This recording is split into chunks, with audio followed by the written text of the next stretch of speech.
Hello everyone, TLSG here, back again with another Daily Marvel Snap video.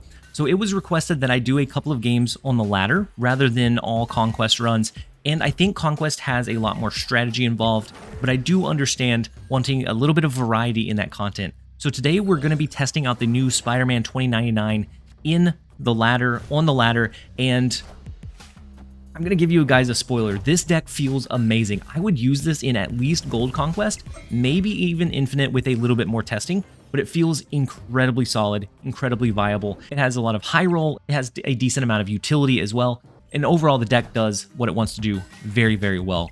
So we have the Juggernaut against the High Evolutionary Lockjaw rotation deck.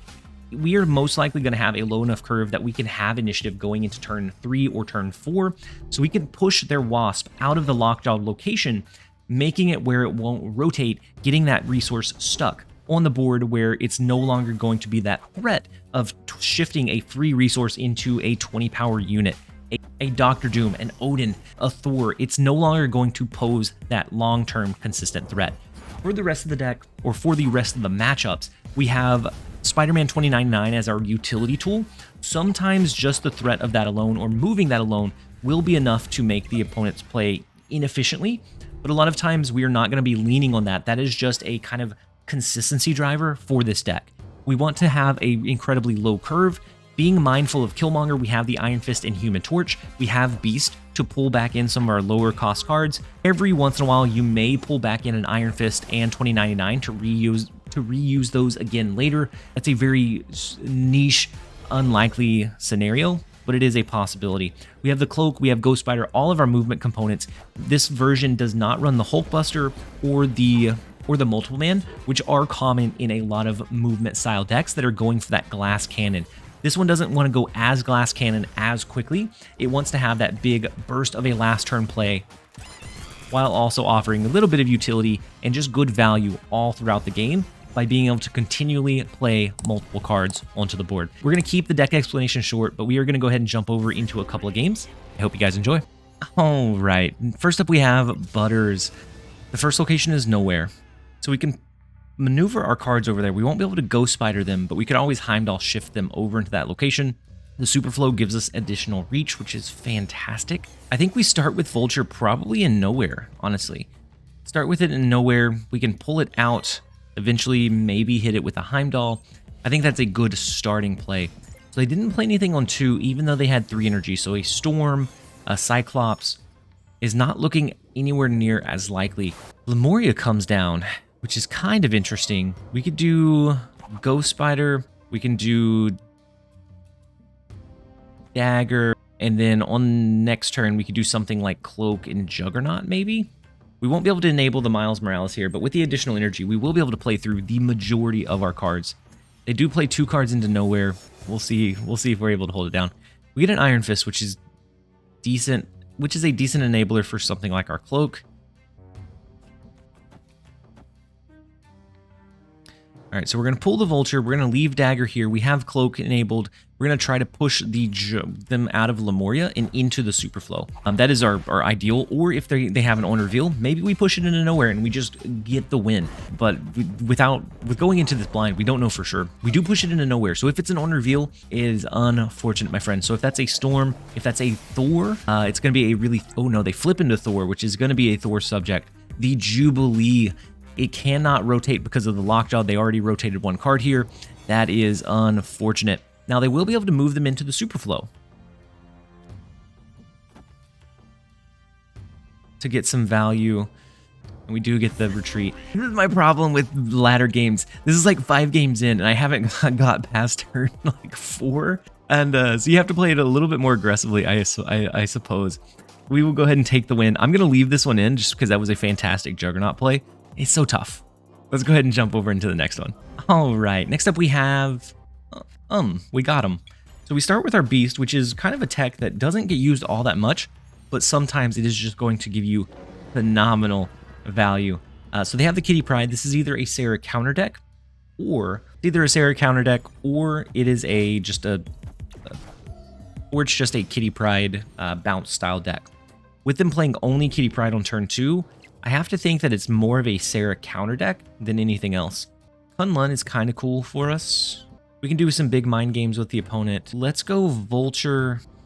Let's go Vulture this turn. We could do like a Cloak next turn. Maybe we do a Craven and a Cloak. They do use Kitty Pryde again in the Baxter building, so I assume that they are running the Sarah counter tech deck. This isn't bad. We have the Craven. We have Cloak. We can do a Craven, Dagger, Craven, Vulture. Maybe we beast those back in, play them one more time. Nah, we wouldn't be able to play them again. We'd have to play them 1/6, and that's not phenomenal. So they don't fight for the kiln location. They have Zabu, they have Kitty Pryde. Maybe they have a Doc Ock. Maybe they have a Doctor Doom, but I don't think that's going to be a huge benefit or huge value for them. Let's move our Craven, move our Vulture, and I guess we're going to hit them with this. This should allow us to win mid. Right now they don't have anything in the left lane, so we don't have to worry about it being too difficult to reach. The Kunlun location is going to buff up these cards dramatically. So their Kitty Pryde is big. I assume they probably have Shang-Chi, which they might be able to play heads up and play into the Baxter building location. Ooh, they send the game with Magik. Wild. Okay. Now I do wish we would have Beast Bounced. Like, there's no way we could have known that that would happen, but I do wish we would have Beast Bounced. All right, I guess we're going to do... No, let's go ahead and do our Heimdall shift. We'll play in the right lane. We'll Heimdall shift over into Kiln. With them splitting this power, they don't have a good target for an Arnold Zola. They don't have a great target for really anything that I can think of. A Valkyrie play could do it.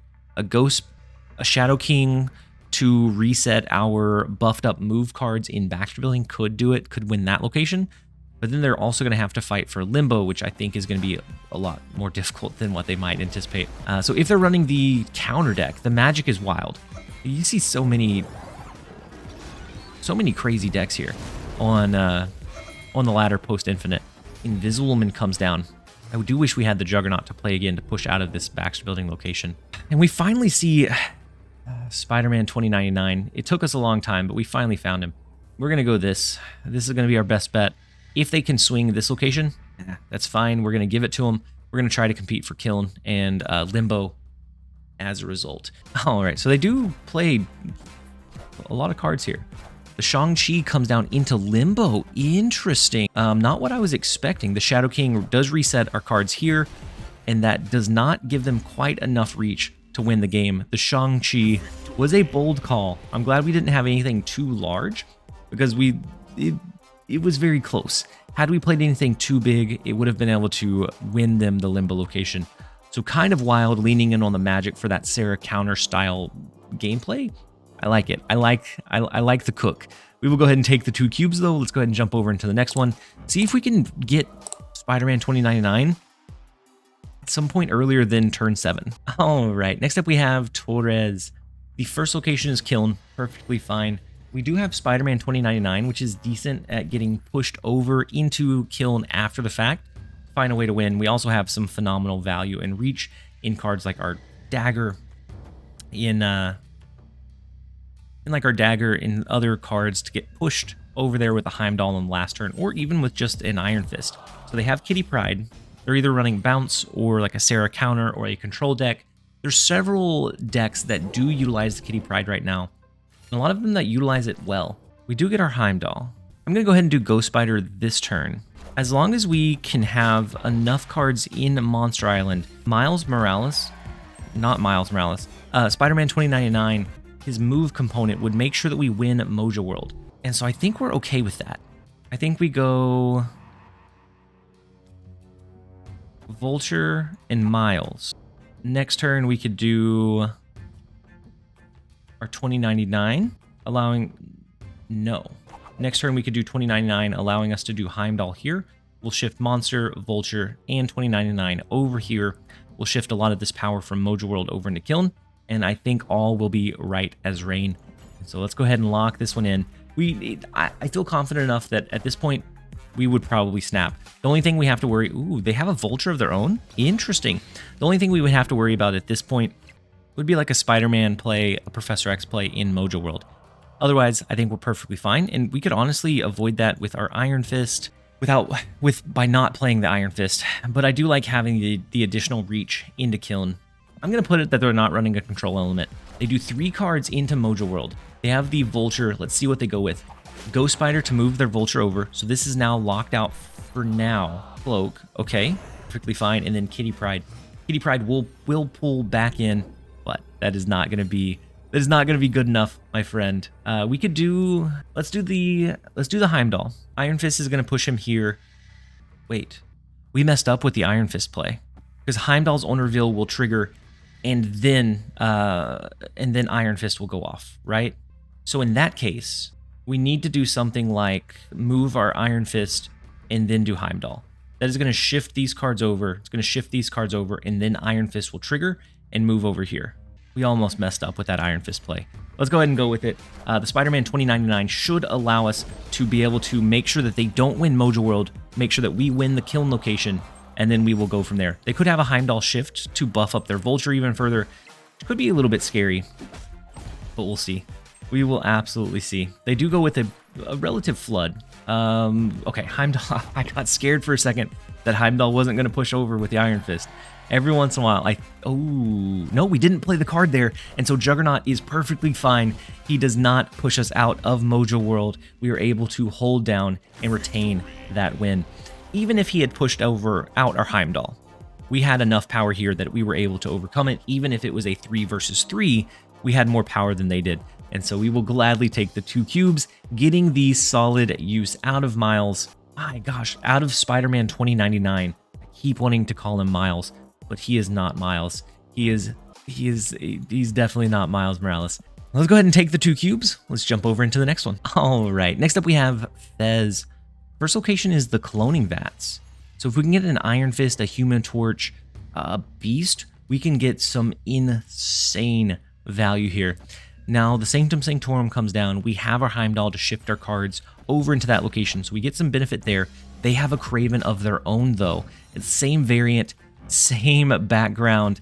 Ours is just not fully split. Theirs is split a few more times than ours is. Crimson Cosmos becomes really tough for just about everything here. I think we're just going to Cloak. I doubt they can play anything in Crimson Cosmos. The Juggernaut feels like it would be a mistake. It feels like it would be a risk. And so we're not going to try to push their cards anywhere that we can help. So let's move the Kraven over. And we're going to beast these bad boys back in. We can do that one more time. They'll become a 0-cost card, and we can play them over for the Crimson Cosmos. Wait. Oh, it's the 2099, right? Yeah. And so their first move is into the Sanctum Sanctorum. We don't have anything there, so we're okay in that regard. So I think we're all right now. Right now, I think we're all right. Let's go Kraven. We didn't have enough space, so we can't do the Beast once again. Oh, no. That becomes really, really tough really fast. Oh, well, heck. I guess we go with this. We will be able to do a Heimdall shift on the last turn, but it's not going to be fantastic.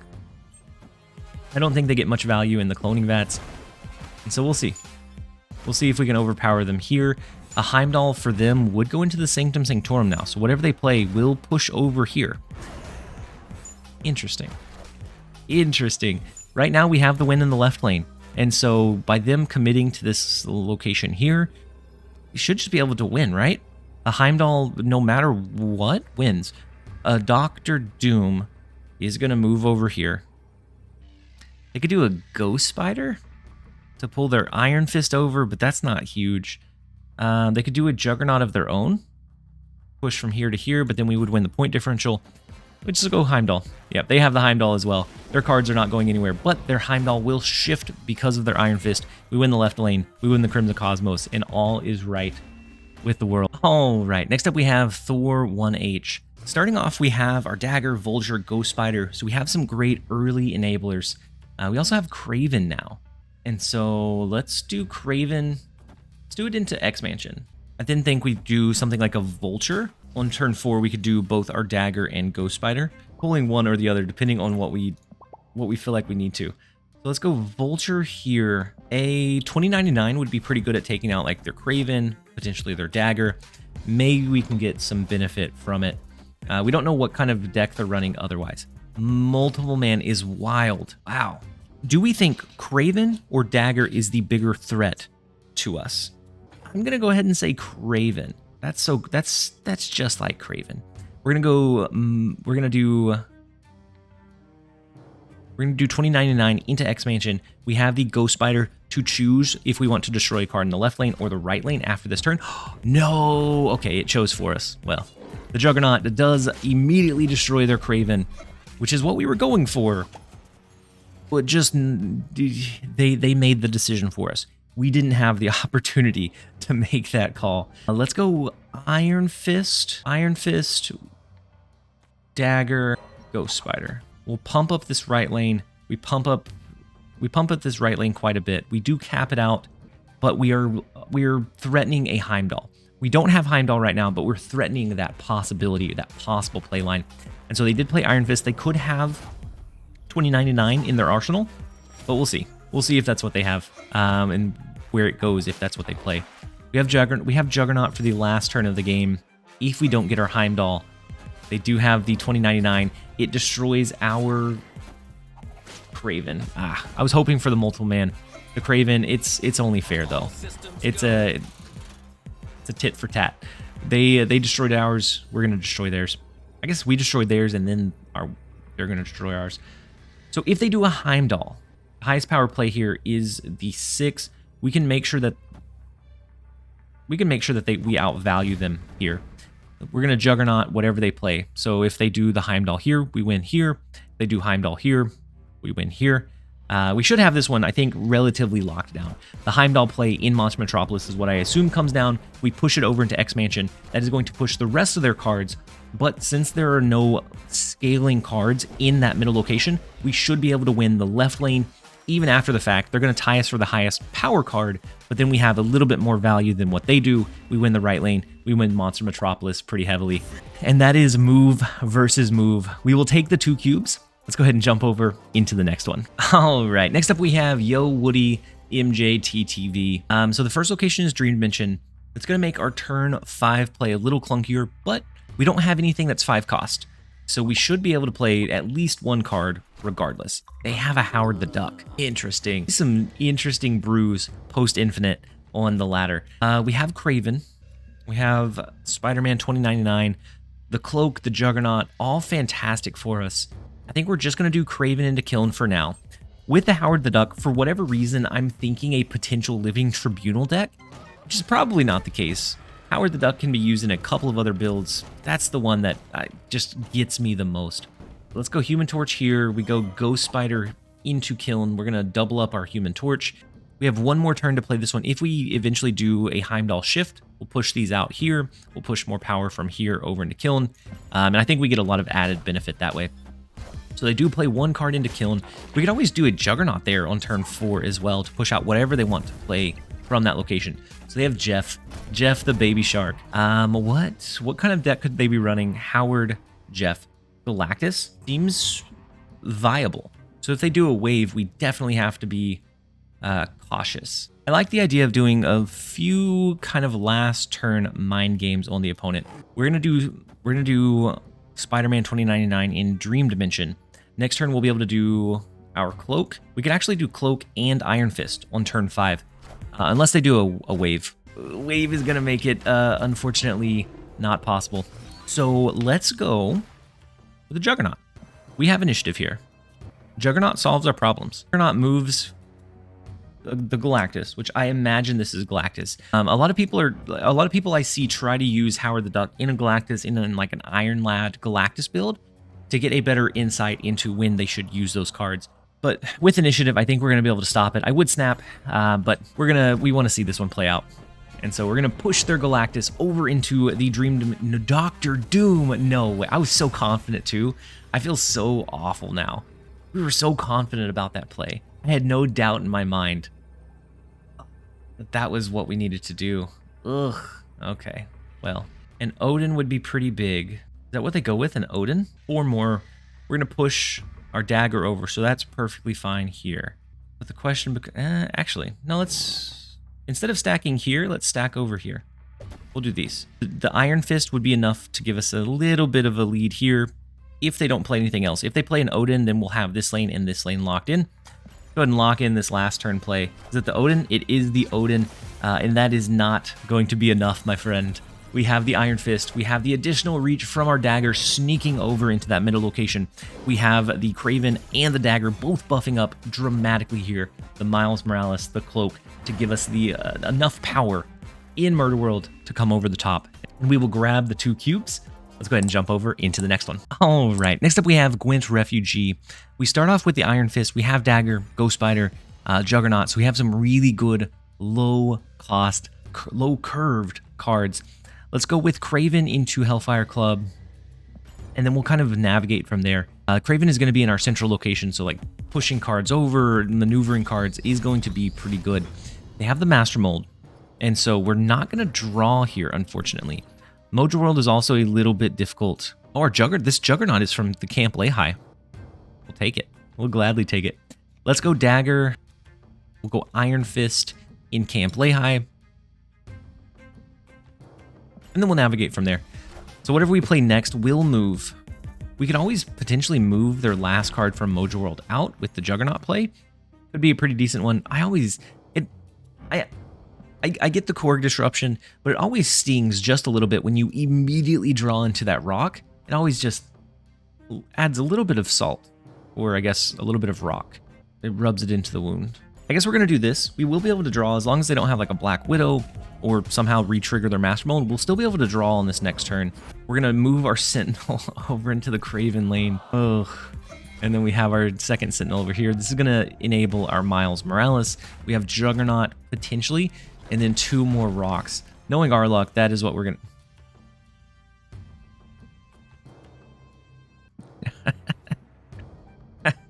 to...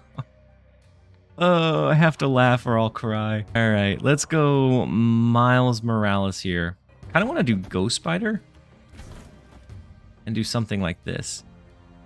This will give this a decent bump. We can always Juggernaut on the last turn here. Yeah, let's go for it. We're going to be fighting for Mojo World. We're going to be fighting for maybe mid. We have a little bit of power in Camp Lehi, but I'm hoping they commit quite a bit into Mojo World, not expecting or anticipating our Juggernaut play to come down. So they have the Sarah. Oh, the Sarah is going to be big here. And so this Master Mold, I assume Ronin, I assume Hawk, I assume Mystique, putting some big emphasis and some big power onto the board. All right, let's go Juggernaut, Human Torch. We have a little bit more power in Camp Lehi. I doubt we get it. I think they probably get to play enough cards if they have a Doctor Doom that they go with. We actually can't move that out with the Juggernaut play, and so we would lose just off of that alone. So they do only play 2 cards here. We move 1 out with our Juggernaut. Right now we're winning in mid, so if they go like Ronin and Mystique, they made a mistake. They didn't make a mistake. It was a fine play. It's just the Juggernaut came down. So Hawk and Mystique, beautiful. We hold down mid, we hold down Mojo World. The Juggernaut tech, which came from Camp Lehi, but is built into our deck, so we have one of those potential play options, is beautiful. It saves and wins so many games, especially against like high evolutionary Lockjaw rotation, which is very common right now. You can push their Wasp out of that rotation, and then all of a sudden they don't have that additional draw, that additional flip, and they're going to be getting a lot less consistent power on the board. We will go ahead and take the 2 cubes. Let's go ahead and jump over into the next one. All right, next up we have Jack Bauer. We start with both Iron Fist and Human Torch. If we can at some point draw into our Beast, we are going to be set. I'm going to skip turn 1. I don't want to play it too early or too greedily. We're going to do a Kraven, and then we can push those cards over into that middle location. A Beast to bounce those back in would be amazing. If not, Dagger's decent. We also have New York, which is going to allow us to move our cards on the last turn of the game over into that location, potentially.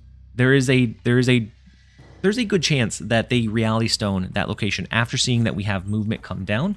Unless they're running a move hybrid of their own, there's a very good chance that they use the Reality Stone or target New York with that card. Elysium comes down. Oh my gosh. All of our cards are incredibly cheap here. We don't know if they have a Killmonger. We don't know what kind of Thanos list they're running. We have to be concerned about a potential scam Thanos, having the Spider-Man, having the Professor X, but I think we just skip here. I think we're just going to do it. They have the Khazar. So Killmonger is now off the board. I assume that they do maybe have a Professor X, and they could lock down this lane. And so knowing that, I think we go Vulture, Dagger, Iron Fist. That feels wrong. That feels very heavy-handed. We will be able to move some of them over into New York on turn 6 unless they change this location, but it still feels very, very heavy-handed. Let's go with, we're going to go with my gut, though. I think that's what we would need to do. No, Ant-Man comes down. Okay, and Time Stone. Ooh, is this a Professor X in New York? No, Devil Dino in New York. Okay, that's fine. We need a Cloak here, potentially. Cloak would be big. 2099, this is your time to shine. I implore you to target the Devil Dino. Nothing else, nothing less, nothing more. The Devil Dino. We don't care about the Time Stone. We want you to hit the Devil Dino here. They could play another card in New York. I doubt that they do. But I think this comes down to a 50-50. And we have content creator RNG. So this is guaranteed. Devil Dino, we have you in our sights. On the last turn, we're going to be able to do Miles, a Human Torch, and Heimdall. Ooh, they do play for mid. Reality Stone. Unfortunate. Very unfortunate. The Wakandan Embassy only buffs up one card for them. It buffs up 2 cards for us. They have a Mr. Fantastic in the left lane. Okay. The Cosmo in the right lane. Oh, and there goes the Devil Dino, which is unfortunate for him. Okay, so all of these are 0. They only have a handful of cards. They do have this lane pretty heavily locked. If they have the Spectrum to buff up this lane, they have to play it here, and they could play like another 1-cost card at most.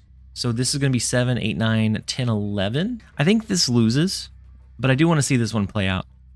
We're going to do Heimdall. We're not going to shift our cards because we've already lost the Mojo World location, hoping for this one. Spectrum comes down. They do have the 1-cost card that they should have played first, honestly, but they didn't. It's not quite going to be enough. So sometimes you win the battle with the Devil Dino, and then you lose the war. We're going to go ahead and take the 2-cube loss. It's going to happen sometimes. We probably shouldn't have flooded Mojo World, but I was very afraid of the Professor X play coming down. We probably shouldn't have, in hindsight, we shouldn't have flooded it, giving ourselves some flexibility. We could have easily had this one. We'll take the 2-cube loss. Let's jump over into the next one. All right, so next up we have Biggie Littles. The first location is Xandar. We have our Iron Fist. We have Ghost Spider. Some great early enablers. A Juggernaut could be pretty decent here as well. And then the Heimdall shift, of course, is phenomenal. Superflow comes down. Depending on what we grab here, I feel like we have to go. We have to enable our Vulture if we can. I'm actually going to do just Iron Fist here. Next turn, we can do our Vulture, push it over here. We can then do a Ghost Spider. We have the Juggernaut to position some of their power into the Superflow. And I think we get a lot of added benefit. And so we're not going to snap into them. Right now, we're post-infinite, but we are fairly confident. Ooh. And then the Vulture play here would be big. Getting that double power from Shuri's Lab is so juicy. But we're not going to do it. We're going to play it. We're going to play it safe. We don't want to take away the extra. Actually, do we care? Nah, we don't care. We're going to double up. We're going to push it out of the Superflow. Next turn, on turn 4, we can do Juggernaut plus Ghost Spider. We're good to go. I've talked myself into it. We're going to have, I think, is that a 16 power Vulture? Yeah, 16 power right off the bat. They have the Electro. And so now they have 6 energy on turn 4. Ugh. That is unfortunate. I'm going to hope that they don't assume that we have Ghost Spider. We could always try a Juggernaut, but that's still a 50-50. So we're going to use Ghost Spider, pull Vulture back over into Shuri's Lab, hoping to counteract the Galactus play, which is, oh no, Black Panther. Ooh, interesting. If we can get a Spider-Man 2099, which is just vibing at the bottom of our deck, unfortunately. All right, so we're going to do this. They do have extra energy, so they could always do Arnim Zola this turn. They do Arnim Zola this turn, right? They always do it. They have to do it. There's no way that they don't. We're going to hit him with the good old Juggernaut. We're going to push the Arnim Zola out of this lane, or the Odin, whatever it ends up being. We're going to push it out of Shuri's Lab, push it over into the Superflow. I assume that is an Arnim Zola coming down. It's the Odin play, the Odinson coming down, not able to re-trigger the Black Panther. Now they could still have, it. Ugh. Well, If they top deck their Arnim Zola, then they could hit the Odin, push it to the left and to the right. Well, I guess that wouldn't be fantastic for the left lane, right?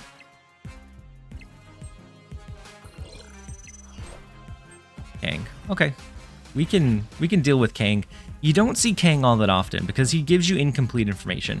So like we could change our play pattern now. Now that they know about what we're looking at, we could change it. Or it forces into a retreat. We get the 1 cube. We will go ahead and take it. And with that one, we're going to go ahead and jump straight into... We're going to jump straight into the next one. All right, next up we have Skill Fluked. The first location is Dream Dimension. We do have all of our early low-cost cards. And so I think we're going to skip here. We can do Dagger. We could strategically play our Iron Fist, Human Torch, Ghost Spider. I would love to get a Beast to bounce these resources back in. Murder World comes down. They do have the Time Stone that they played on turn 1, so we're not as worried about a scam Thanos locking down a location. This could be a destroyed Thanos, and so we have to be cautious of our Iron Fist. The Angela comes down, so this definitely could be the scam Thanos, looking to maybe Beast bounce these back in. Ooh, Hala is unfortunate. But we can do Juggernaut to push them out of Hala, maybe destroy whatever they wanted to play into Hala in Murder World. We then do an Iron Fist, we do Human Torch to bounce over here, we pull it back in, we double it up twice. Some decent value, some decent reach. Ooh, they go, this is a destroy one? What? The Wolverine is... So they are going to lose their Wolverine, but they're also going to lose Spider-Ham. Wolverine bounces over into Dream Dimension. Okay, perfect. I don't know what kind of deck this is, my friend. Usually I'm a pretty good judge. This time I have no idea. We're going to gamble here. We are going to go all in on trying to save... We're going to go all in on trying to save our cards in Hala. If we don't get it, that's an easy back out and retreat. Unfortunately, it is what it is. They have the Vulture, which does not move. So this is like a destroy move hybrid. Very interesting, my friend. We have the Human Torch coming out, doubling up to 4. Ghost Spider will pull it back in, double it up to 8. And then that gives us enough to destroy their Vulture, their Angela, their Power Stone, and give us a pretty good cushion or breathing room in the process. We have Beast that we could bounce these back in. I honestly think we're going to go Dagger or Cloak instead. Let's go Cloak into mid. Since they already have 2 cards over there, or into the left lane. Since they already have 2 cards over there, I want to be able to maneuver our cards in that direction. They have Space Stone. And so it looks like probably a deck that would utilize 2099, but interesting nonetheless. Let's move our Dagger, move our Iron Fist, then we're just going to play Beast here. We're going to hope that this is enough power in Hala and that is enough. They could always go like Iron Fist plus 2099 here. Unfortunately for us, we didn't draw him. He's chilling at the bottom of our deck, but that doesn't mean that the deck can't operate whenever you don't have him. He's just a good flexibility. He's a good consistency driver in being able to find ways to destroy sometimes your opponent's key plays or key resources. So they do play for both left and mid. They give up the right lane entirely. And so we're hoping that the Dagger plus the Kraven in this left lane is enough. Carnage comes down. Okay, that should be fine. We should be fine. Wolverine is in the left lane. Ooh, the Killmonger could have been devastating though. They do win mid. The Killmonger could have been devastating had they fought for the right lane or had a little bit more power. Had Wolverine bounced over there, they could have tied that location. It would have came down to a tiebreaker or point differential and we could have won. But there is a few ways that could have fallen in their favor. Very interesting brew that you have going on, Skill Fluked. We will take it. We will gladly take it. And let's jump over into one more, see if we can get another 2099 trigger to end out the video. All right, next up we have Torres. The first location is New York, so unless they change that at some point, phenomenal. We don't even have to do our Heimdall. Luke's Bar is pretty good. We have Iron Fist. We have 29. We have 2099. I think we go Dagger here. Ooh, interesting. We could do Iron Fist and then 2099. That would push over into New York, but Luke's Bar would pull him back into our hand, and then we could re-trigger it once again. Not as likely. They're going to have to play for New York before we can do that, but it's a possible line, right? Let's go Iron Fist here. We could go Juggernaut to try and knock whatever they want to play away, but I think we go Juggernaut, or I think we go Iron Fist and then we'll play it from there. Agent Coulson comes down, buffing up their collector in the process. Let's go Human Torch, let's go Iron Fist, and we are going to elevate this. I don't know if you guys are big into stocks, but we're going to elevate it to the moon. This Human Torch, this rocket, is going to rocket straight up to the moon. Let's go Human Torch, we're going to do Iron Fist. Both of these will come back into our hand. We can do that tandem duo again, and then at some point, we can decide to do 2099 to destroy one of the cards. We could do it twice if we wanted to, but honestly, I think we only probably do it the one time. So maybe we even play it into the sewer system as a way to push over into Luke's bar. I don't know. We'll see. We have the Miles Morales coming down. They have a pretty decent bump here. And so Cloak now comes down. Let's go Human Torch one more time. We're going to do Miles. We're going to do Cloak. We're going to do Miles, Cloak, and then Iron Fist. This does allow us to push into Luke's bar. Now, they could be fighting for it by capping out their hand, so the Nick Fury is going to stick in Luke's bar. Unfortunately for us, the Sentinel is also going to stick in Luke's bar, and so even if we pushed over with, if we push over with 2099, we could actually make sure that this gets destroyed. And so the last card that we're playing here is our Iron Fist, and so that does bounce back into our hand. I don't know that we necessarily need it to. We go 2099 here. That will bounce over into this lane. We move the dagger.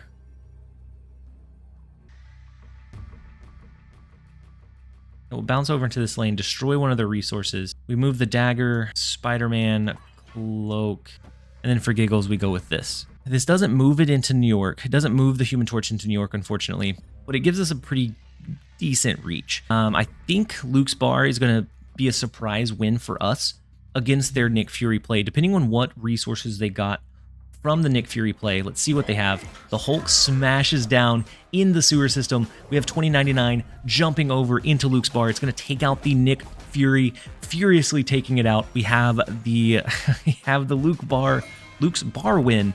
We have the dagger, the Human Torch in the left lane to be able to hold that one down as well. And we will secure the 2 cubes against Torres, and that is where we're going to end the video. I hope that you guys enjoyed it. Overall, I would take this into a conquest run, but I realize I've done a lot of gold conquest and infinite conquest runs recently, and so I wanted to shift and do a couple of games on the ladder just to kind of shake things up, but I would take this into gold conquest for sure. I want to test it out a little bit more against some more competitive decks, so like high evolutionary Lockjaw, high evolutionary control. I want to test it out against those a little bit more before I would confidently take it into infinite, but I do think this deck has some incredible potential. I hope that you guys enjoyed the video. If you did, make sure to give it a like and a comment down below. And as always, this has been TLSG. Later, guys.